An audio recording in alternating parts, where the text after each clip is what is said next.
আরজিকর হাসপাতালের মেডিকেল পড়ুয়া ছাত্রের খুনের প্রতিবাদে আজ সারা দেশব্যাপী ইন্ডিয়ান মেডিকেল অ্যাসোসিয়েশনের বিক্ষোভ কর্মসূচি করা হয়েছে। তারই অঙ্গ হিসেবে ত্রিপুরা ইন্ডিয়ান মেডিকেল অ্যাসোসিয়েশনের শাখা ও আগরতলা জিবিপি হাসপাতালের সামনে বিক্ষোভ প্রদর্শন করেন।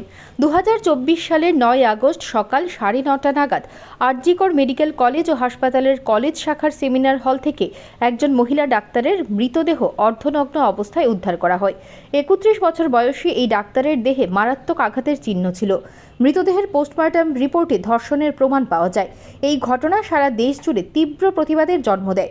গত শুক্রবার আরজিকর মেডিকেল কলেজ হাসপাতালের কলেজ শাখার হাসপাতাল থেকে এক নারী চিকিৎসকের মরদেহ উদ্ধার করা হয়। তাকে ধর্ষণের পর হত্যার প্রতিবাদে পশ্চিমবঙ্গ জুড়ে আন্দোলন চলছে।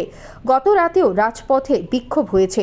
ত্রিপুরা রাজ্যের বিভিন্ন মেডিকেল কলেজ এবং স্বাস্থ্যকর্মীরা বিক্ষোভ দেখিয়েছে, যাতে প্রকৃত দোষীদের দৃষ্টান্তমূলক শাস্তি হয়। Bureau report, digital Tripura.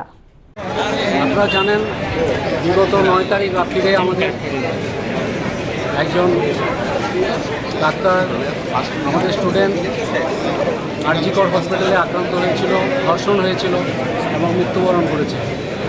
সেই পরিপ্রেক্ষিতে আপনারা বিভিন্ন সময় মিডিয়াতে আপনারাও দেখেছেন যে এই ন্যাক্কারজনক ঘটনার জন্য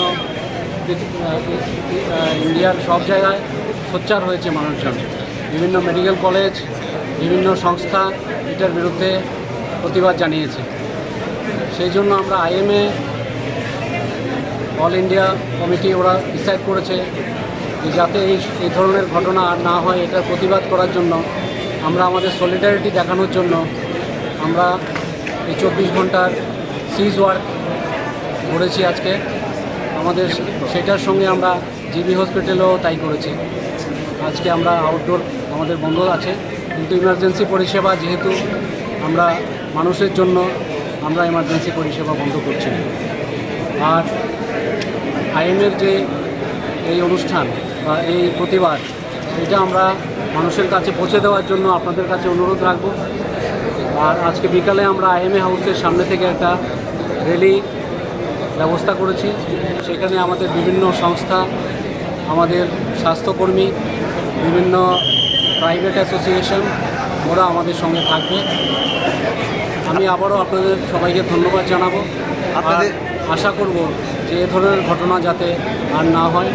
আমরা সবাই একসঙ্গে আছি। আমাদের ডাক্তাররা আক্রান্ত হচ্ছে। আমরা আগেও অনেকবার এই ব্যাপারগুলো নিয়ে অনেকবার ধর্ণা দিয়েছি বা বসে